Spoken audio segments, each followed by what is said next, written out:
Progress. Jesus, Jesus,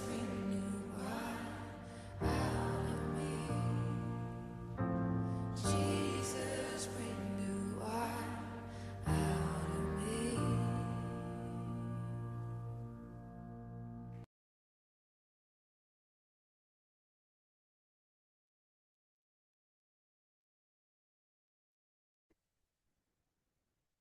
Good morning. Good morning. Can you hear me clearly? Good morning. Yes, we can. Okay.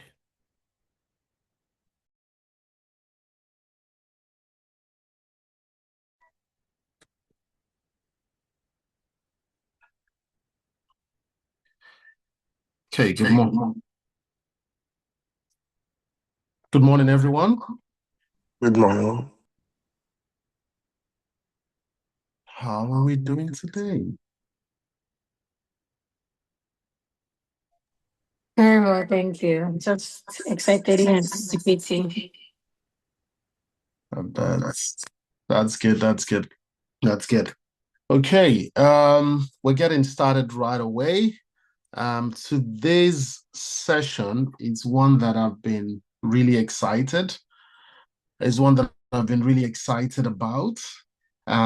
Because when we're starting the work here, one of those things we're really clear about in terms of the mandate, is people that will make impact in the community, and resources is essential to be able to make that impact. So that being said, without much ado, the topic of the session today being talking about businesses. Now, I want us to look at it from that lens that there is the place of hearing words. There is the place of hearing spirit, because the scripture says that the letter kills, but the spirit gives life. So a lot of time, who you are listening to matters a lot. It's not just what they are saying, it's the spirit that comes behind it. So as you hear the words today talking about businesses, it will not just be words that would go to your head, it will be words that would also quicken your spirit.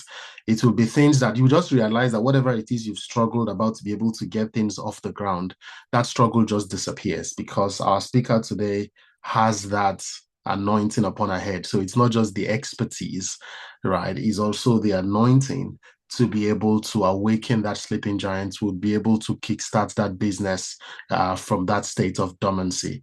There are so many things I can go on and on in the introduction today.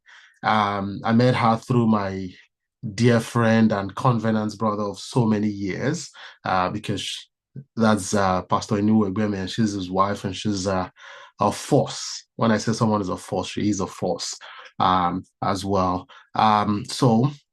But because the list is so long and I will not be able to do justice in reading everything, we've got a short video that we can play that will just, give you an idea that we are so privileged to have her join us today. So get your pens ready and get your hearts open, as we'll be starting the session shortly. So just watch this video coming up shortly for just about a minute or so, and then we'll bring up Benedicta to speak to us. Hope.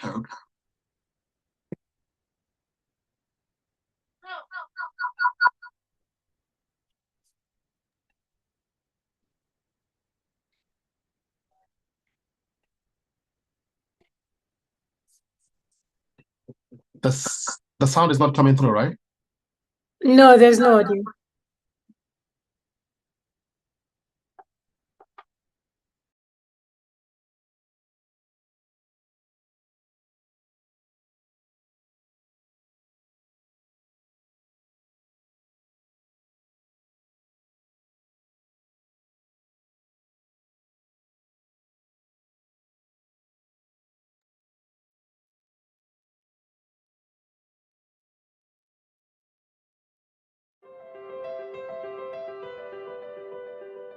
Meet Benedicta Egbeme.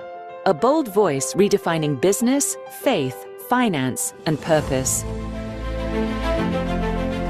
A qualified accountant and former top-tier consultant with KPMG and EY, Benedicta has spent over 15 years helping people unlock financial clarity, from boardrooms to faith communities. She's the founder of Benny Ratio Finances and host of the Business, Faith and Finance series, where she simplifies complex financial topics and roots wealth building in timeless biblical truths. In 2025, her tax expertise was featured by the BBC. One of her talks exposing the UK tax system went viral, viewed over 2 million times worldwide. She's also the visionary behind Woman on Purpose, a growing movement and ministry inspiring women to live with intention and impact. Whether she's mentoring accountants, training business owners, or preaching financial freedom, Benedicta's message is clear. Purpose and prosperity can go hand in hand. Benedicta Egbeme, bridging business, faith and finance to help you live purposefully, powerfully, and free.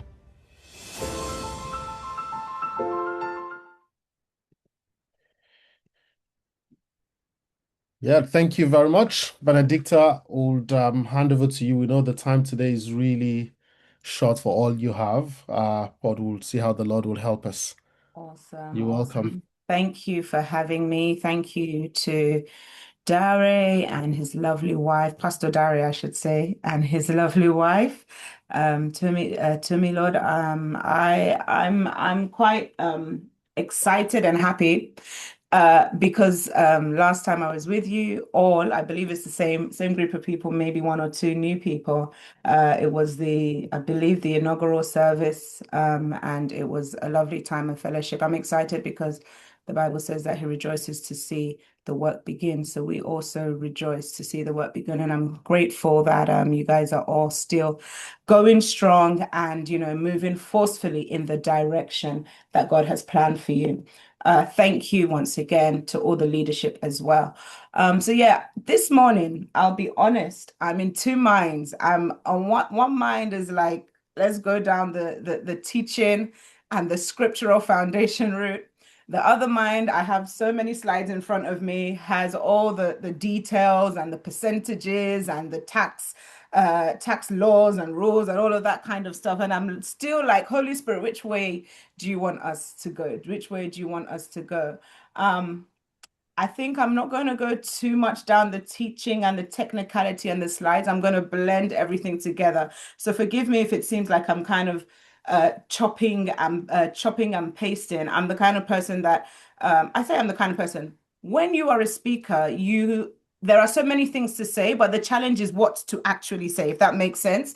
Maybe other speakers in the house will resonate with me. When you've been doing this for a long time, there are so many things to say, but the question is, what does this audience need? What does this audience need? So what I'm going to do is let's start with a few questions. I'm going to share my screen. We'll start with a few questions, and then we'll take it from there. And I will trust the Holy Spirit to lead me, as this is not for me, this is just like being at home, just like being with family. I want us to have a bit of interaction as well, question and answers. So I don't want to do all the talking, but yeah, bear with me, bear with my free flow.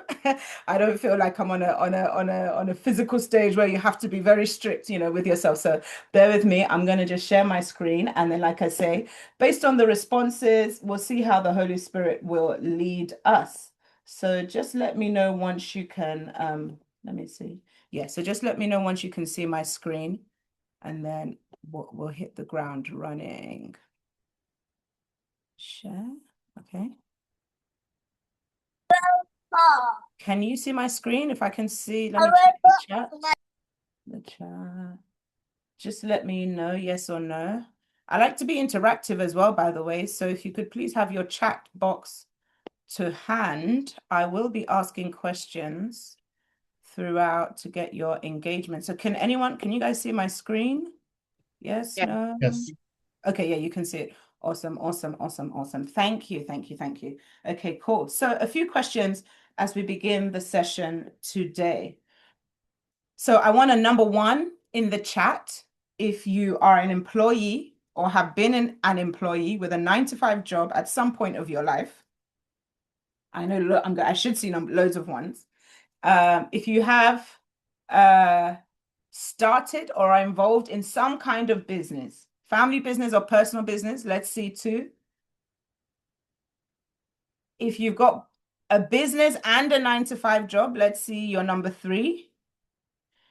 And if you make money directly through business, but cash in hand, that is, you have a business, but HMRC don't know you have a business. How many 1s, 2s, and 3s do we have in the building? Any 4s? Any 4s? Okay. I can see 1, 2, 3, 4 1s, 4 3s. 1, 2, 3, 4. Oge is 3 and 2. So you have business. So Oge, you're a business person. Oh, but you have a 1 as well. Do you know what? Maybe we should do it this way. Sorry, please forgive me. For yourself, put if you are 1, 2, 3, 4. If all of them apply to you, or if you are just a 1 or just a 3 or just a 4, just put the numbers for yourself. Sorry for those who already responded. So Mwachuku Eze, I like that. So you said yes to being an employee and no to the rest. So you are a pure employee. Hopefully today I can convince you otherwise. Abigail is a number 4. So you have business but you are not officially registered, okay? But Abigail, do you have any other registered form of employment, or is it just the cash in hand? Minna is 1 and 2. Okay, cool. 1, 2, 3. Awesome. Abigail also employed. Okay. So what I'm seeing here is a combination of 1s and a bit of 3. So 3 is applicable to most people because you have a business and you have an employment. Okay, awesome. I just wanted to, and slightly a 3, still in the registration process. Okay, awesome. Tola 1 and 2. Awesome. Okay, I'm glad. Actually, I'm happy. Apart from Nwachuku Eze, who we need to convince to come over to the 2 and the 3 side, which is not a bad thing. Yeah, we're all at different stages of life. I'm glad to see that we have a combination. Miranda said she registered, but she stopped there. Okay, so we're going to move on from that. Still in the process. Awesome, awesome. I just wanted to gauge our appetite because sometimes I go to places and everybody is an employee. Nobody is doing any kind of business. They're not thinking about business. So hopefully today, we'll just go through some facts. And like I said, we'll trust the Holy Spirit to lead us. So information, some of us probably know this, but maybe not to this level of detail. We have top billionaires in the world. We're talking about money. At the end of the day, you and I, we go to work for money, not just for the pleasure of it. Even with the businesses, as much as it might be passion, it might be God ordained, at the end of the day, there still is a financial element to it. The Bible says that money answers all things. So we are not just in the business of living for the sake of living. We're trying to get that dollar, pound, yen, naira, and any other currency that will come to us. And so we have people like the Elon Musk, the Jeff Bezos, the Mark Zuckerbergs. These are the top people that own or earn money in the business world. And you can see that the way they created their wealth is via business. I'm sure we already knew this. You also have top billionaires, number 4, 5, and 6. You have Gopi Hinduja. I don't know if we know him, but his is through business as well. We have David and Simon Rubin, business. We have Leonardo Blavatsky, also through business. You can go and Google what these people do. Some of them are into fashion, retail, etc. One thing I noticed, by the way, I know this is not men versus women, but a couple of things that you notice about the pictures of these people. 6 of them, and they're all men. And most of them are all white men. This will be important as I go on. We also have Aliko Dangote, our very own from Africa. And he is also through business. Dangote water, Dangote cement, Dangote tomatoes, Dangote everything, yeah? Jonathan Rupert, he inherited a business and then he scaled the business. And then we have Nikki Oppenheimer. Now, he inherited a business and then scaled. Apart from the fact that they're all men, apart from the fact that most of them are white, what else do you see about these people that is consistent through all of these people? Anybody? Anybody?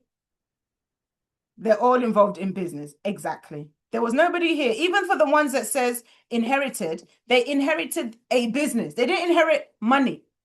Yeah, because a lot of people have this, especially in the church. Oh, miracle money. God is not going to give you money. If you like, accept. If you like, don't accept. You can argue with your keyboard and with your with your pen. God does not give money. What God gives is He gives ideas, and it is ideas that generate money. Even these people that I've put on the screen, they are not Christians. Most of them, maybe some of them are. I don't know. Money, I always say, it doesn't have a currency, it doesn't have a religion. Money follows value, money follows ideas, money follows where it is appreciated, where things are done in a way that appreciation and exchange. Somebody does well and you want to give them money. Even let's even strip back from business for 1 minute. In a party, most of us are Africans here. In a party, when somebody dances very well, what do they do? What do they do? Do they clap for them? Sing for them? What do they do? When someone does it, even if it's a child, they spray them money. The dollars are flowing where the dancing is good, where the singing is good. You understand? And that is in appreciation for the entertainment that has been given. So you can see that money flows where there is like, wow, look at how this person is dancing. Look how this person is singing. Then you now translate that. If they can be spraying money, giving dollars. My husband is like that, Father Christmas. Once he's happy, he's ready to spend. A bit like my father-in-law as well. When there is excitement, when there is an appreciation, oh, you did this thing so well, money flows. Then talk less about business, yeah? So we can see that they're all involved in business. A bit more statistics here. Inherited wealth is only 30%. People who are wealthy just because they inherited it. But you can even see, even in this box in the top left, the inherited wealth, you can see Walton family is Walmart. Walmart is a supermarket. So they're not just inheriting money, they're inheriting the business which gives them the money. Yeah, Mars, we all know Snickers, Mars, Milky Way, Galaxy, all of that. You know, it's all part of the same family. Business creation is 40%, which is the highest there. We already went through that. The Elon Musk, the Jeff Bezos, the Mark Zuckerbergs. Investment and trading. That is wealth accumulated through market investments. Because I know that there will be people here who are into that as well. It is not bad at all. But you can see when it comes to generation, when you generate the money, I'm talking about from source. That is, you are starting with empty hands. Empty hands. You can start to get into the area of business, of millions, of billions, and all of that through business, not necessarily through investment and trading. Don't get me wrong, you can invest your £10, your £20, and I believe in that. If we are doing an investment session, we can talk about all of that. But most of them, you will find, generate the money through business, and then when they have the money, they then go on to invest and trade. Because the truth is, the more you have, the better compound interest works for you. If you're only having compound interest in just £10, £20, £100, it might not really be that much. But when you have £1,000, 10,000, 20,000, 100,000, that's when you really start to see the returns come there. Yeah. So you can even see Warren Buffett there with his investment and trading. He didn't start like that. He has his business and all of that. And then you can see professional/career is the least. 10% of all the global wealth distribution by source. That is to say, no matter how much your employer is paying you, even if you are the CEO, it is only 10% of CEOs that actually even can become billionaires. Tim Cook, he's the Apple CEO. It's still based on the work that Steve Jobs did as a founder. Microsoft CEO is still based on the work that was done by the founder. Yeah. I believe you are with me and we're on the same page. So I'm not going to exercise or press this point a little bit more. But in short, you can see that of the top 3 richest people in the world, all of them are business owners, and global wealth creation, 40% of wealth creation is through business, while 30% is through inherited. However, they still inherited a business, yeah, making a total of 70%. I hope you are with me now when I say that everybody should have a business. No matter how much your salary is, you should have a business. And hopefully, if your business, by God's grace and mercy, supersedes, all expectations, you shouldn't even need to have a job anymore. not that jobs are bad. It is where you start, but it is not where you end. Yeah. Now, I talked in a few slides, I said that most of the people were men, and most of them, if not all, were white, apart from Dangote. This might also interest you, that UK ethnic minority business statistics. We are in the UK, right? Whether we like it or not, this is where we are for now. Of the total UK registered businesses, and we're all on the same page that we need to have business, 5.7 million businesses in the UK. Ethnic minority, that is you and me, Black, Chinese, Asian. Ethnic minority-led businesses are 250,000 of 5.7 million businesses. What does that mean? That means that the remaining 96.5% of ethnic minority are working in 9-to-5 jobs. They are maybe doing cash in hand, I don't know. But it means that they are not including themselves in that potential 70%. Remember what I said here. Global wealth is 70%. Billionaires, wealth creation. 96.5 of us are not even playing in the field. You know, they say there's a phrase that you probably heard, you have to be in it to win it. If you're not in the game, you can't ever win the game because you're not playing it. 96.5% are not even in the game to be playing, to potentially even have the £1 billion company or the £1 million company, okay, or even the 6-figure company. And then of the 4.5%, only 1% belong to Black people. That is Nigerians, that is Ghanaians, that is who else? Congolese, Jamaican, West Indian, because they are Black as well. Black-owned businesses, approximately 1%. I thought that 4.5% was low. 1%. So how do we want to become the billionaires and the millionaires that we are desiring to be? When trends already show us how money travels, we are not even playing in that space. Meanwhile, the last statistic will interest you.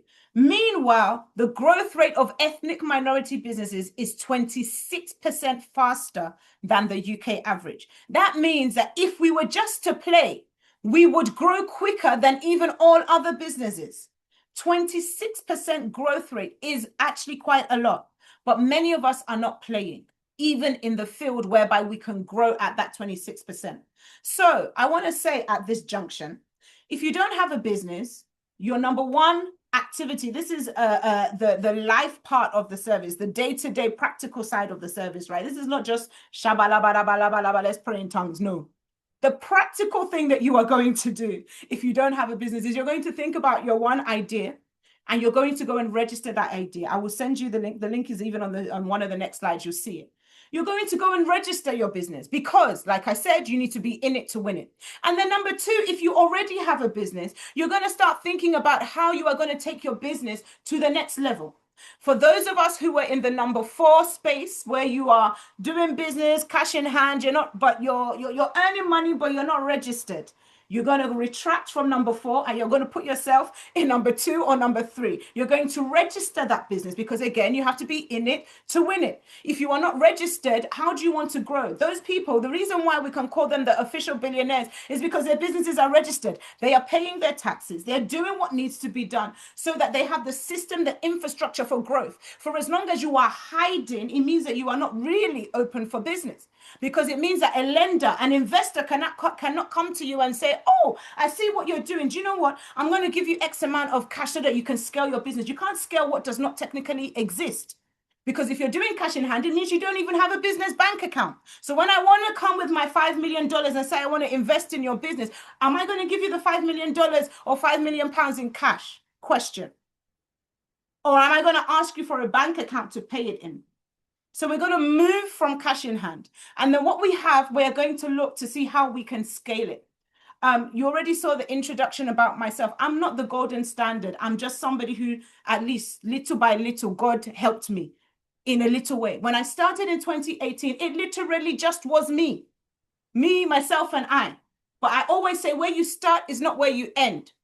I started in 2018 by myself. I was laughing with my husband the other day about how the first website, I was the one that made it. I don't know how to make website, but I was passionate. So I knew I needed one. I went onto Wix, I used their template, and I just put some pictures and some words, and we started. 2026, that is what, 8 years later. I know how many people I pay at the end of every single month. Even me, I'm like, God, these numbers are quite big. Are you sure I'm not mismanaging the money? You know, because we have grown, we have scaled. And because we have grown and because we have scaled, we're able to serve people better. We're able to do more. The business is growing. If I decided to stay at that one level of just me, myself, and I, or not even registered, how would we have gotten to where we are now, to the point that BBC and Co are calling? We have to change our mindset and get inside the game so that we can officially be players.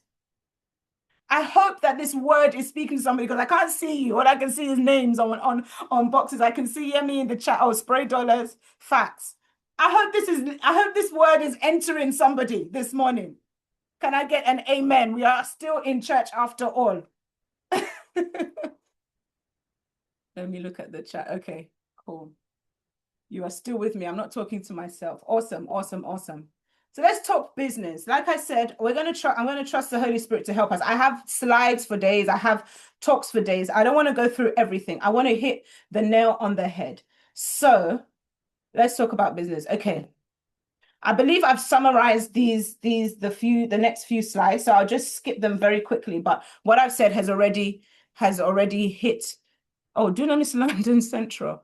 I hope that what I've said has already hit the nail on the head. So being engaged in trade, sale, transaction for the purpose of making profit, if you want a definition for business, it is not just, sometimes when people think business, they automatically think buying and selling, but you can also be engaged in services. You know, it is buying and selling, but it might not necessarily be physical products. Yeah, you can have service-based business, you can have affiliate products and stuff like that. There are different businesses, and I'm actually not going to go into the detail of which business and all of that, because sometimes we can get so hung up on, oh, is it drop shipping, or is it what's it called? Is it property? Is it what? The truth is, they are all business. For the fact that you are trading, you are going and you're saying, I'll give you this, you give me money. That is business, full stop. Yeah. So it doesn't matter which way you decide to go. And all of us are different. Some of us want to actually see our physical products. Some of us actually, we are good at service. Some of us, you know, we want to do something that is service, but it has a little bit of a personal touch. Some of us, we just want to buy bottles. I have a customer, one of my customers,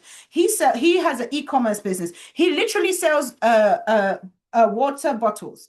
This guy turns over almost £500,000 a year just from selling bottles and plastic stuff. He buys them from China, or I say buy because he doesn't come to his house. He orders them from China, they put his logo on it, and he sells it on Amazon. And he's making almost £500,000 a year. So like I said, I don't want us to get too worked up about what kind of business. You know the grace and the gifting that God has given you, and I'm sure that your pastor is going to be able to bring out those specific gifts from you, and you can use anything to do business. Yeah. But I want you to know that unless you are registered, you do not have a business. Like I said, you've got to be in it to win it. And I've gone through all of that. So how do you know in the UK if you should register your business? For anybody who's still wondering, I think most of us have passed this stage because a lot of us said we already had a business anyway. But if, just in case, if you earn or plan to earn more than £1,000 in a year, then you should be registered. You might not register a limited company. You might just register a self-employed company. But that is okay. So far as you are registered, your name and your business can still be counted. You're regularly engaged in sales for the sake of profit. And also, many people don't realize that when it comes to buying of property, I don't know what stages of life we are in. I know some people maybe already have property, so it's not a thing for them. But if you are wanting to buy property and you have your 9-to-5 salary and you even have a thriving business, unless that thriving business is officially registered and the income is officially declared, you can't actually use it to confirm to the banks and to the mortgage companies that you can afford the mortgage of a higher level. They will only be able to go on what is down on paper. Yeah. So there is another element there that you need to consider. Yeah. Apart from the fact that we want to be millionaires and billionaires, but also on the way, as we're thinking about getting property and all of that, you need to be able to show your earnings, and that comes from you registering as well. If you're providing services or earning a commission for promoting someone else's product or service, then you ought to be registered. Any income basically that is above £1,000 that is not taxed, whether from 9 to 5 or whatever, needs to be registered. And then, of course, there are many types of business registration, but in particular, the main two ones that most people follow are the self-employed and the limited company. Now, as a statement of, or a general statement of fact, of course, everybody's different situation, needs to be looked at. And I will always advise you to speak to an accountant, get some advice. Most will give you a free call, 5-10 minutes, and they'll be able to assess. But generally, if you have a 9 to 5 business, and your salary is below 50,270, then you can still get away with registering as self-employed. Let's say, for example, your salary is 40K. Technically, if you register your business as self-employed, you still have about £10,000 before you reach the 50,000 level. And so therefore you would still be in the same tax position. So I would normally say, don't stress yourself with trying to open up a limited company just yet, unless there are other reasons why you feel that you need to open up a limited company. But that trigger, that 50,270 is the trigger for if your salary is 50,270 and above. Once you think about business, you should be thinking about limited company business. Yeah, that's this section here. That's this section here. There are different types of business, but the most common one will be the limited liability company, and you can register directly. You don't even need me or somebody to help you. Of course, if you want help, we will help you. You will pay us and we will help you. But if you want to do it yourself, please go and register. The fee went up to £99 just 2 weeks ago. Was it 2 weeks ago? At the end of January into February. But you can do it by yourself. Oge is laughing. Why are you laughing? Because you said you can do it yourself, but if you want us to pay, We if will you help want you. We are here to help. So we will help you, but it's not free. The help is not free. This is free, but the help is not free. Company registration, like I said, if you're the exclusive owner of a business, you are working for yourself. Many of us, like I said, can start here, but we don't need to stay here. As your business grows, by the grace and mercy of God, you will move into the limited company stage. And this is where you have directors, you have shareholders. Now, don't get me wrong. Even when you open your limited company, when I did my limited company in 2018, it was still, or I say that it was me and my husband on the paperwork, but it was still us, family business, as the directors, as the shareholders and all of that. But it does mean that you have a structure whereby people can invest if they want to, and vice versa. One of my clients, actually, let me give this, just to talk about how this is really the way. One of my clients, we probably started around the same time. I'm now his accountant. His business was registered, limited company, running it just like most of us would be running our companies. Last year, or was it the year before? It was last year, 2025. He was approached by a bank. What should I say? Like banks, big banks, even like the Lloyds and the HSBC, they have arms whereby like they invest into local businesses. I don't know if we're aware of that. So he was approached by a company, I think it's Moneybox, but one of their arms that invest in like startup financial kind of, when they want to diversify and do a little bit of CSR. He was approached and they offered him £86,000 worth of cash. This is a business that he grew from nothing, empty hands. Offered him a one-off payment of £86,000 of cash. And then they also would sponsor him. So like he would become an employee in his own company, which he was already, but they would pay his salary.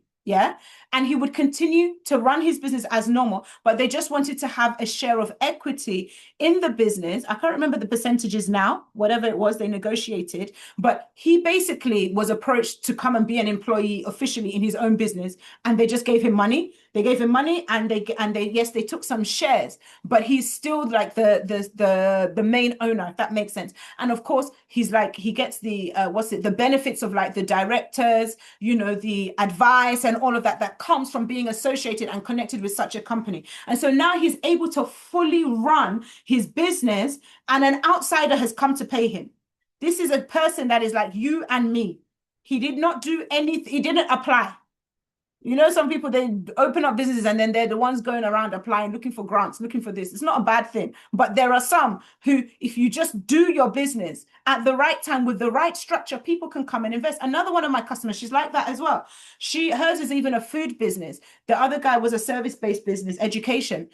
This one is a food business. She was also approached. I think she might have applied actually. She applied for something. I think she didn't get it, but somebody else through that thing that she applied for that she didn't get because she had to pitch and all of that. One of the owners or one of the people that were part of the panel then approached her directly and said, "Oh, I really like your business and I want to invest." And I believe hers was like £25,000 just to, injection and all of that. And this is someone who I think is the founder of Forbes. I can't remember his name. Is it Dean? Something like that. But he's part of the Forbes Group family.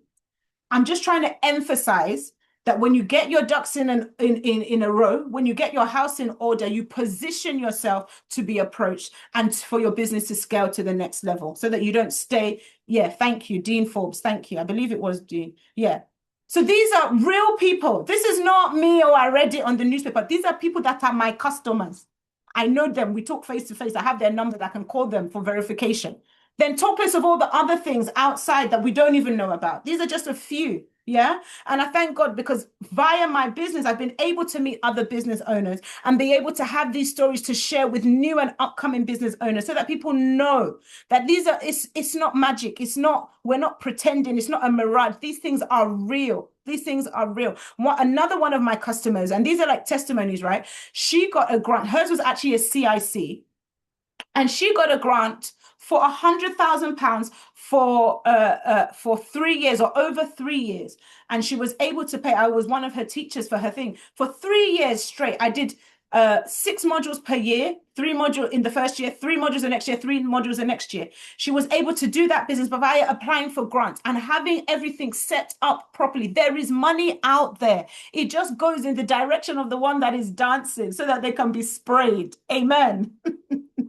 Right.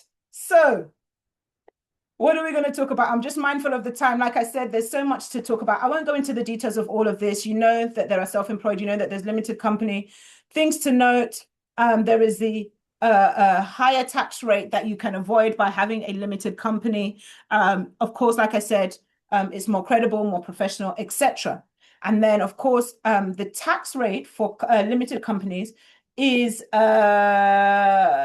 let me go. Yes. So no, these are personal tax rates. Let me move on. Okay, here, business tax rates.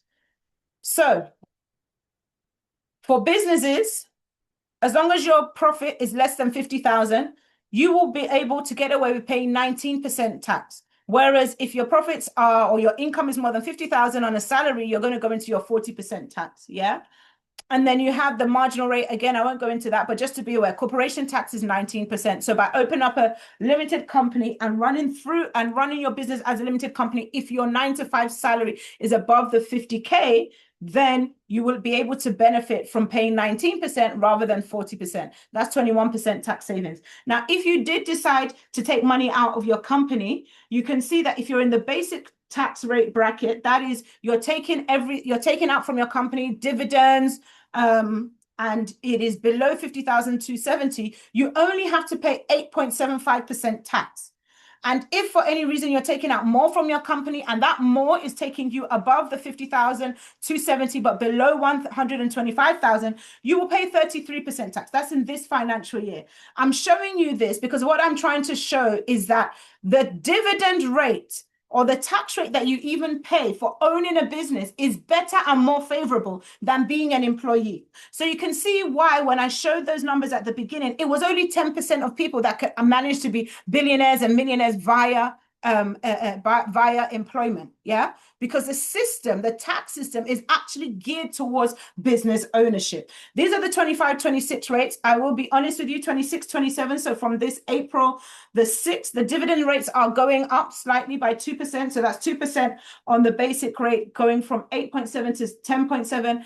And the higher rate going from 33 to 35. But again, it is still cheaper when you compare it to the salary on the left, which is 20 and 40%. So again, just to be aware, like it says there as well, the tax is not the only factor that should determine how you pay yourself or, how you extract money from your business. There are other things. to think about, and this is where the personal advice comes in. Another thing I want to show you about the benefits of business, even those people that we said, oh, they have 9 to 5 salaries and they're in the 1%, the 2%, many of them still have companies on the side. So when they want to invest in property, when they want to invest in stocks and shares and stuff like that, many of them also still don't even invest in their own name, right? They still do it via business or have some kind of business on the side. Why? Because of this very benefit, or this very benefit that I want to talk you through here. As a 9 to 5 employee, when you earn money, you have your gross level, you have your tax, and then you have what hits your bank account, right? And it's from what hits your bank account that you begin to spend, whether that's food, travel, I need to buy a laptop, I need to buy whatever, stuff for my children, holiday, etc. Business owners, myself included, what you have is your business income, then your expenses, yeah? And then you have what is left, which is your taxable income. And then you pay tax on the left, on what is left. So you get to spend before being taxed. Whereas as an employee, you are taxed before you can spend. So whilst you are there trying to manage your one salary of 2K, 3K, 4K, 5K, 6K, 10K, no matter how much God has helped you, whilst you are there trying to manage that salary to pay all the bills after tax, after they've taken thousands of pounds of tax, somebody else is earning money and spending. In fact, some people, not my customers, because I tell them to be better, but some people, it's almost like they have a race, like, oh, all the money I spent, because they have 9 to 5s.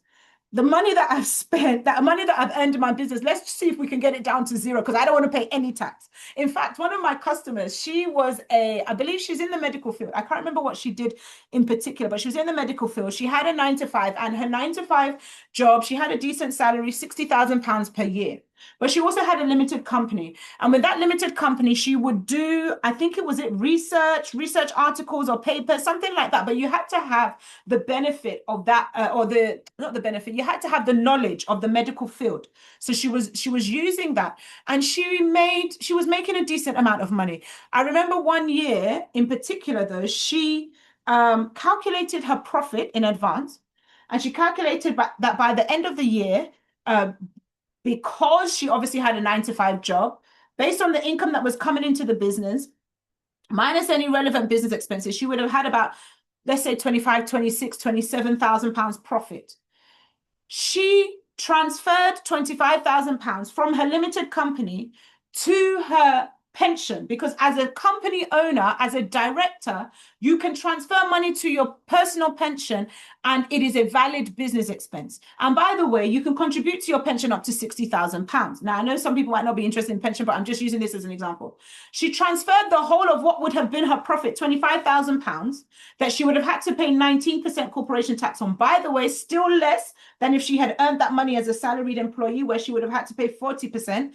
But she managed to even still completely eradicate the 19% tax, because she moved all of that money to her pension. And so what you find is that people that have businesses, not only are they earning and spending and enjoying their life, buying what they need to buy without pressure, they also are getting away with paying less tax or no tax. Now, of course, that's not the aim for everybody, because at the end of the day, you still, like I said, you still want to be counted as a billionaire company and all of that, the millionaire company, that turnover. Question. You have a question? Yeah, give me 1 minute. I'm going to leave at least 10 to 15 minutes to do the questions. Don't worry. So we can do them all at once, if that's okay. And so where was I? Anyways, you get the point. You can spend from your business and pay less tax. And like I said, of course, if you want to be part of the billionaire companies, at some point you will pay tax. There's no getting away with it. But I always say, just like tithes, God does not ask you to pay tithes or offering from what you don't have. The tax is not from money that you don't have. It's from money that you have made. Yeah. So you can see that you pay less tax based on how your business income has gone. Now, I am going to quickly just talk about a few things. So I'm going to skip some of these. There is a slide I want to talk about when it comes to business. For those of us who are in the early days, and you're just getting started and you just need a little bit of direction to take things to the next level, because like I say, where you start is not where you end. So there's a place of scaling, there's a place of increasing, there's a place of expanding. Yeah. It's important that you ensure that your income, the way you bring money into your company, is smooth and seamless. Yeah. Make sure that you use payment solutions to speed up the payment process. I hate it on a personal level. When I want to pay for something, I've seen something, I'm ready to pay, and then I'm now looking for payment details. I've seen people send me invoices that don't have their bank account. Is it that you don't like money? You've sent me an invoice, but you didn't send me the account name, the account number, and the sort code. How do you want the money to leave from me to the next person? And especially in the world that we are in, people lose patience quickly. If I've gone to 2 different people and I like both services, and one sends me something and I'm able to pay immediately, and the other one I'm having to send email and then wait 2 days and wait 3 days and all of that before I can pay, I've moved on, I've paid, and I've gone to where I'm going. Yeah. So make your payment systems smooth so that you can ensure that you can receive money, basically. If you're in a service-based business, especially as well, make sure that you provide clients with a variety of ways to make payments. If they want to pay monthly, if they want to pay quarterly, whatever, just make sure that you're getting your money, and make sure that you're getting your money up front. Because when it comes to business, I've also seen people look like on paper they are successful, but in reality, the money is not flowing into the bank. Yeah, you're only as good as the cash that is actually coming in, not the contracts that you sign. Make sure that it's also you do things in a way that's easy to integrate with other systems in your business, so that you can receive payments globally, meaning that clients can be from all over the world. Yeah. So do you make it easy for your clients to pay you? Can your customers get away with not paying you? What do you do when they haven't paid you? Yeah. This is what we're talking about here. So make sure that you are doing that. None of this credit. And then if you are ever confused, don't know where to start, look at these people. Payoneer is really good, especially if you need to pay like people in India. I think this is like their version of PayPal. Some are PayPal, Stripe. Stripe is really good, interacts with so many platforms, so many systems, Square, Go Cardless, and PayPal, of course. So make sure that you're automating. Don't be ancient, be 21st century. Send payment links and all of that. Invoices that can be paid by card or bank transfer, all are applicable. In simple English, you are not running away from money. You are making sure that money is coming to you. Yeah. Another thing I wanted to quickly talk about, 2 more things, and then I'm going to wrap up for questions, is CRM tools. Depending on the kind of business, you may or may not need a CRM tool. As your business grows, I do advise you to have one, depending on what business you're into. It might not be applicable for everybody, but just to be aware, the CRM tools allow for consistency of delivery. The reason why I'm talking about these is because we're going to move from one-on-one customer. I remember there was a time when I used to know all my customers by name, everything. Oh, this person is this is their business, this is when they start, these are their numbers, blah, blah, blah. I can't do that anymore. Half the time I'm talking to my staff, I'm like, who is this person again? I have to be honest, because we have grown. Who is this person? What do they want? What's their business? Because things have grown. A time will come when you won't be able to put everything in your head, because your business is going to grow. And so these CRM systems allow you to quickly be able to number one, give your customer a good set, all customers the same level of service. Yeah. If I go to Amazon on my phone and I search for whatever it is that I want to search for, and you go on your phone and you search for it, we both have the same experience. Yeah. That's what ensures that there is scalability and growth in the business, so that you're not trapped at that one-to-one level. Yeah, put the right systems in place so you can deliver a high quality service, so that your business is easy to manage as the volumes increase. Yeah, make sure there's automated generation of invoices and reminders, automated generation of things that you need from your customers. You know, things that you are doing in your business that you find that you're having to do the same thing again and again and again. You should be automating. You should not be writing the same email multiple times. We are in the AI generation. I'm not an AI specialist. I'm sure some of you are more into that than I am. But just even from the little techniques that are available, little systems that you can put in place, you will save your time and you will ensure that every customer is served at the right level. Yeah. Remove manual tasks. Yeah. These are important. I remember, just to give another testimony, when I did a podcast in early 2024 that ended up going viral, my calendar, thank God I had a calendar system, even at that. My calendar, the podcast went out in March. My calendar was immediately booked up for 3 months, from April, May, June. People are like, oh, the next appointment is June. So then what was now happening? So thank God I had an automated system that was capturing the harvest, right? But then what was now happening, because the calendar was booked and everybody was like, getting appointments for 2-3 months later, they were then sending emails to say, oh, I booked an appointment, but I wanted to speak to you sooner. So we were clearing emails. I mean, me and my team would be clearing. Just when we think, oh yeah, okay, we finally done it, let's have a breather. The next day we would come in the morning and everything would be backed up all over again. What am I trying to say? Thank God I had a bucket. My calendar was a bucket to be able to capture that harvest. If I didn't have a CRM system in place, and then for all of those customers that I spoke to, we were then sending proposals, sending emails like, okay, this is a service you need, this is this, pay for this, pay for that, and all of that. Imagine if we were having to do all of that work manually. Apart from the time, the effort, the energy, even the money I would have had to pay my staff for overtime and all of that. Make sure that your systems are generated, because one thing is for sure, God does not like waste. When Peter was first met by Jesus, I received this revelation from my husband. I can't lie, he's the pastor in the family. When he was talking about this last week. When Peter was met by Jesus the first time, the net broke. But after he had been walking with Jesus for 3 years, and then he had been educated and all of that. If you remember, the next time when Jesus came, this was after the resurrection, the net did not break. God does not like waste. So make sure that you have something to collect the harvest. You will know the difference between a man or a woman that has been directed and is applying wisdom by how much they preserve, how much they keep, how much they maintain. You see that even though you see that even in the multiplication of the 5 loaves and the 2 fishes and the 4, is it the 4 loaves and the fish as well in Matthew, you see that even though God could pray for new bread to come and be multiplied, at the end they kept their 7 baskets and their 12 baskets. God does not like waste, and he will never give you what will be wasted. He will never give you what will be wasted. So when you're thinking about your business, think about, if 50 million people actually wanted to buy from me now, could I serve them? Because many of us are thinking too small.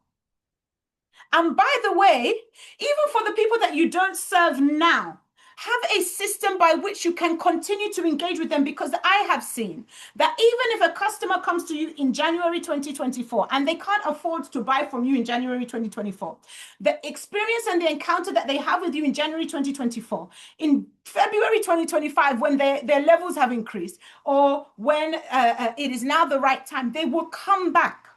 I've seen people come back months and years after. And some of them will even say, oh yeah, I kept your name for when I was ready. So your system and your service system, your service mechanism is really what will make you to stand out and ensure that that harvest is not just not wasted at the time, but that you can even harvest it later. And some of them may not even be your customers, but there will be the people to say, oh, I couldn't use her, but she was really good. I couldn't use him, but he was really good. I recommend. Yeah. CRMs are the system that help you do that.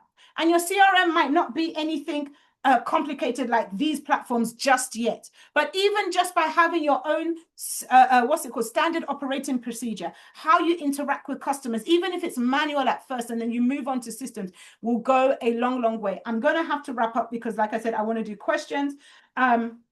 Scaling your business. Of course, you can hire more staff. You can outsource just to give somebody. I remember when my business was growing and I'm like, I literally cannot do all of this work. What am I going to do? I had already started hiring people here and there to help me with admin and blah, blah, blah.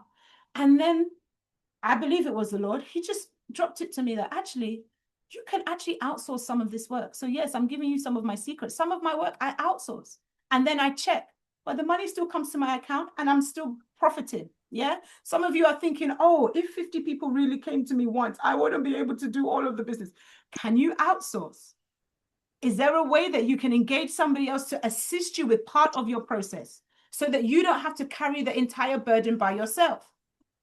Are there machinery? Are there platforms? Are there systems that you can pay for that will help you to be able to serve at a higher level? And of course, like I said, the latest softwares and tools, people are churning out books, right? at the rate of water these days. I ordered this book recently. You can see how thick it is. I'm not going to tell you what book it is. This book, I remember when the person said, I'm going to do a book that will do blah, blah, blah, blah, blah. She said, the person is a she. When she said this, I don't think it was up to 2 months ago. And within a month to 6 weeks, this book was out. When I ordered the book, if I'm honest, I didn't really look at the thickness or the size on Amazon. When it came to my house and I saw the thickness, I was like, what? How did this person churn out this book so quickly with this level of detail? And I know it's AI. I'm not saying that everything is AI or everything is written by the computer, but AI is saving lives and allowing people to churn at a different kind of rate. So I encourage you, don't be somebody that's afraid. Make use, learn, and see how you can maximize these for your growth and for your scalability. Yeah. And then, of course, if you are into a physical product, Good night. Thank you. See you next. of course, if you are See into you products, next week, more like. you are okay. Of course, if you are into products, there's bulk purchasing power and all of that economies of scale. And last but not least, okay, there's so much, like I said, you can scale through diversification. What products can you add that complement? I always say when you go to the supermarket, toothbrush and toothpaste are together. You will not put toothbrush at the beginning of the market and put toothpaste at the end of the market. You put them together because as somebody is buying toothpaste, they're buying toothbrush. As somebody is buying toothbrush, they're buying toothpaste. And if you notice, Colgate makes toothbrush and toothpaste. Aquafresh, toothbrush and toothpaste. What other products can you add to your existing service that will complement what you are already doing so that as they're coming to you, they can just buy everything from you? Yeah. Building a system that creates natural upselling opportunities. Unrelated, that's when you do complementary diversification. Of course, there's unrelated diversification as well. This is expanding into a completely different territory. Someone like Tesco's has a bank. Tesco has SIM card. Is there anything that Tesco does not have apart from Eba and pounded yam? And I think even some of the Tesco's have African food. They have the African aisle. Is there anything that they don't do? Even M&S has a bank. Yeah. So you can see that people go into unrelated diversification, but by volume, you see that a lot of money goes through their hands. So they realize, actually, we could probably use this money to do something. Yeah. And so you see people expanding into other areas. They now have world food section where you can get Supermart and all of those things, okra and stuff.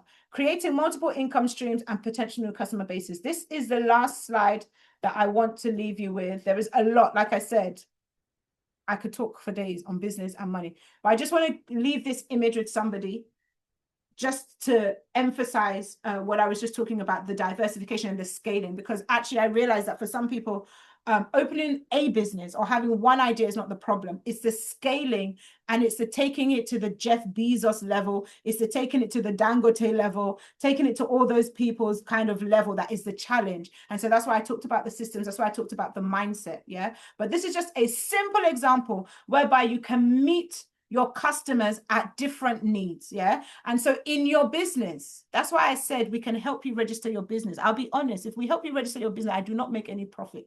But what I might make profit from is if you become my accounting customer. Yeah. So when I'm saying to people, come, let me help you register your business, it's not just because I want to become a business registration person. No, I'm thinking about the fact that when you have a business, you now need an accountant. And I have rightly positioned myself to become your accountant. So again, I'm giving you my secrets because Dare is family, so I can't hide.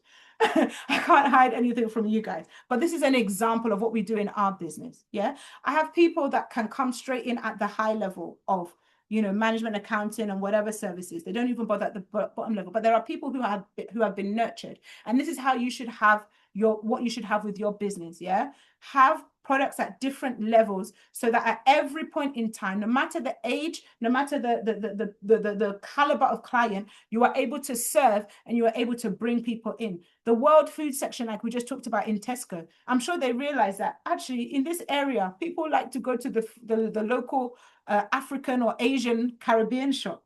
Maybe if we bring some of that food in here, when they're coming to buy milk and tea, they can just buy the African food as well, yeah? So you can see that they're offering products at different levels, different stages. Of course, the higher the value, the higher the price, and you are able to scale in that way. Right, that is going to be my last official slide because I do not want to take any more time. It's already 12 o'clock, but I will give an extra 15 minutes 10 to 15 minutes for people who have questions. But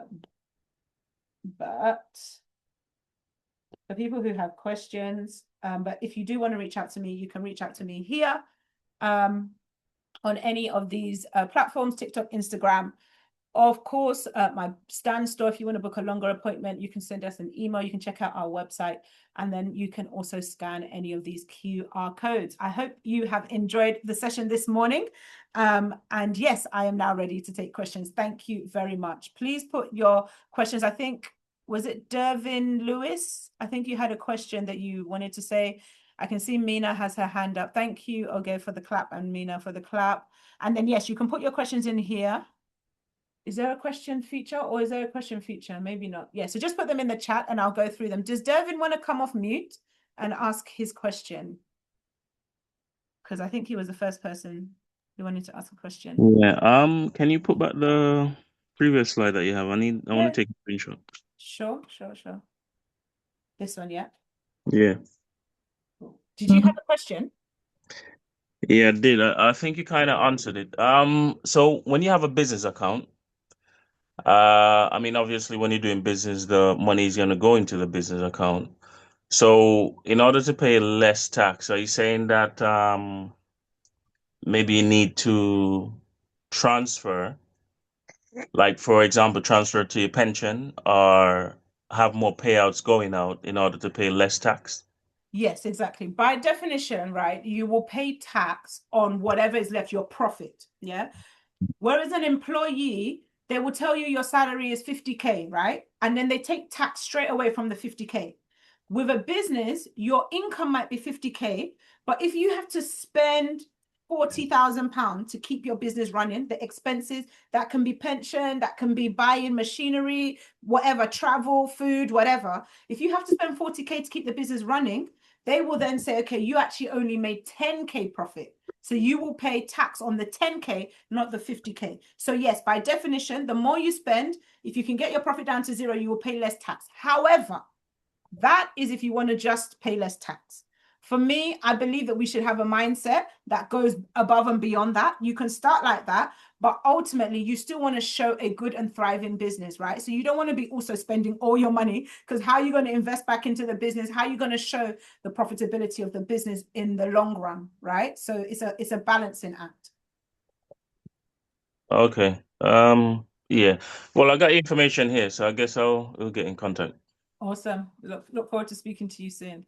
Mina has her hand up, and then I'll go into the chat for anyone who's scared to come off mute.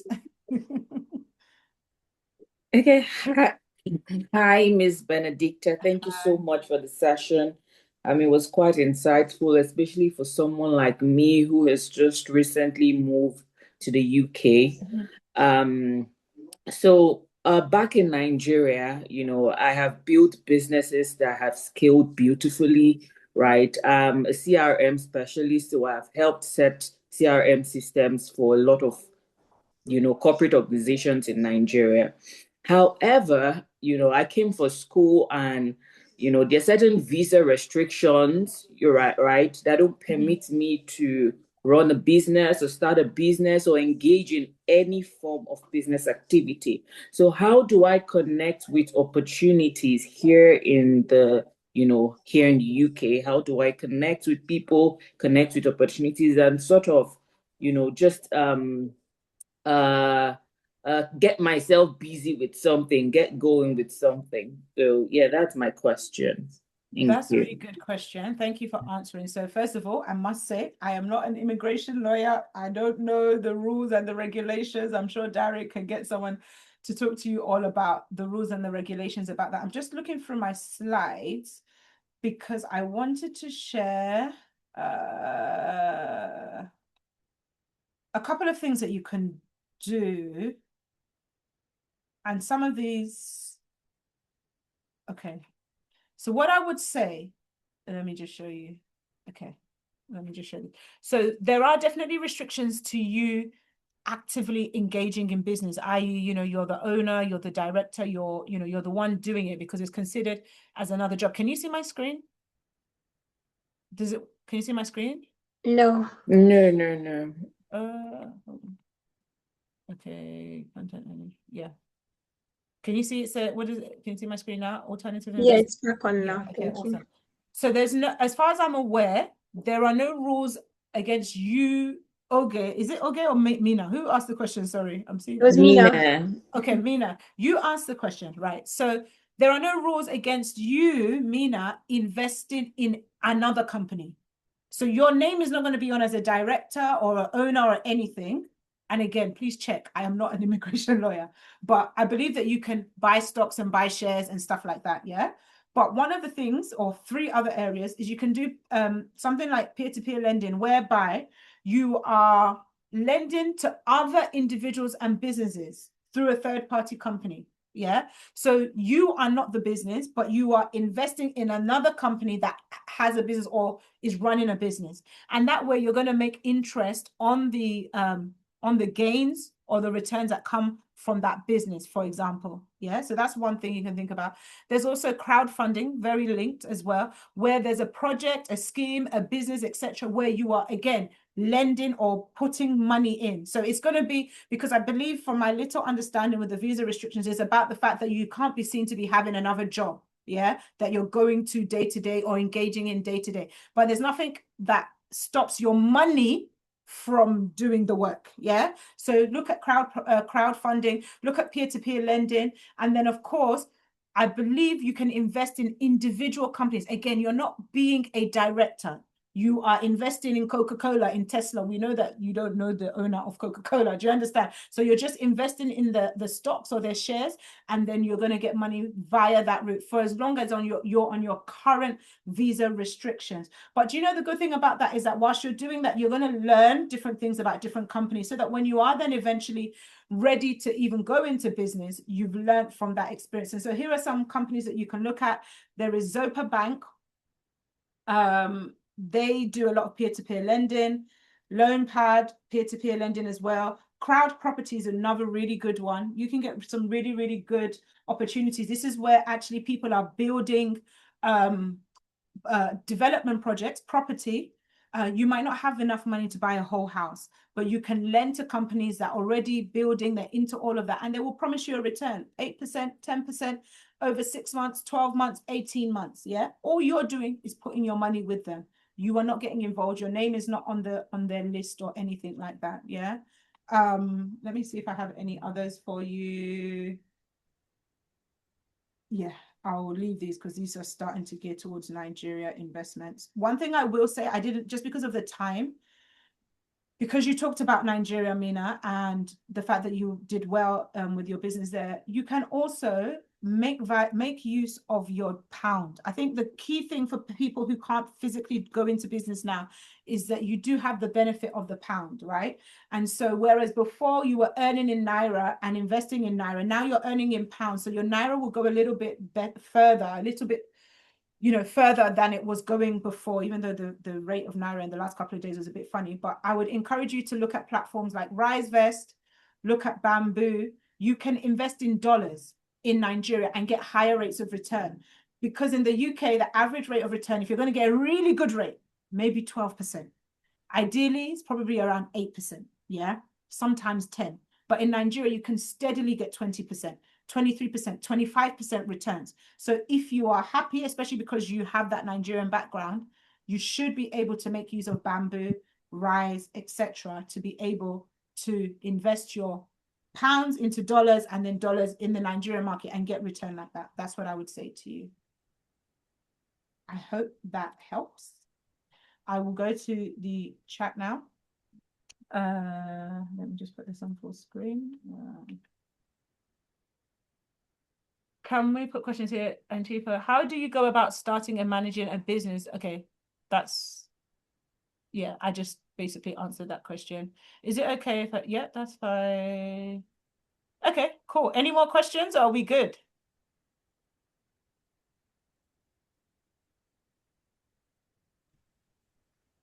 Thank you very much. I was hesitating to ask my own question because but since there is none now, we'll go ahead.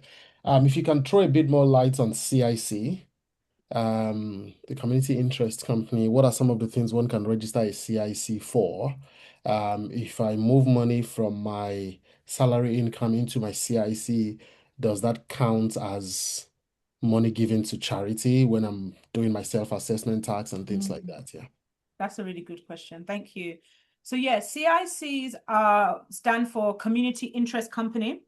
And the difference between a CIC and a limited company is that with a CIC, it is kind of run like a limited company. The only thing is that whereby with a limited company, once you have profit at the end, you can basically take it out, right? You take out your dividend, you say, this is my profit, this is how much I made from my business. With a CIC, you are committing to say that all profits go back into the company. And that is because, as the name implies, the CIC is for the interest of the community. So nobody should be seen to be personally profiting from what is supposed to be for community. Yeah. And so it doesn't mean, though, that if you open a CIC and you need to put yourself on a salary or you have specific expenses, for example, let's say you open up a CIC to help people in prison or something. If you have to travel to the prison, if you're buying things for the prison, you would put that on the CIC company. Yeah. So it's still like business expense. But as for maybe buying a personal car, or taking out, profits, I made this and all of that, that is not allowed. Yeah. So you can still incur valid business expenses for your CIC, but whatever profit is left at the end of the year, you don't draw it down, you invest it back into the company. The good thing about the CIC, just like charities as well, but mainly more with CICs, is that you have access to grants. So one of my friends that I talked about earlier, the person who I mentioned had the 100K 3-year grant or whatever. She had a CIC, which was how she was able to access that money. Grant companies and people that fund these kinds of social initiatives, they're unlikely to give grants to limited company for the very thing that I just mentioned. Somebody can take the grant and then say, oh yeah, this is my profit. No. But when you have a CIC, they know and they have the confidence that all profits are put back into the company. So they're free and willing to give grants, knowing that the money will be used for the purpose that has been stated. Now, as for if you have to borrow money to the company, especially in the initial stages, when you do a transaction from yourself to any company, it clearly shows and it will come up as a loan that does need to be paid as opposed to a charitable donation. If you want it to be a charitable donation, then you would put it as a charitable donation and you would get the refund on the tax via your self-assessment. But if you put it as a loan, Dare is loaning to CIC company, then that money does still need to be paid back. And so you can reclaim your money back if you find yourself having to do that. Okay, that's very helpful because I know that sometimes there are people who have, should I say, personal projects of, charitable stuff that they do around within their community, and then that then just helps as well too because you can already have a structure around it instead of just moving money from personal accounts and running things. And like you said as well, positioning that well then gives the opportunity to get grants and keep doing the impact through that as well. So that's really helpful. Thank you very much. No worries at all. Yeah, so this my videos off. Benedicta, thank you once again for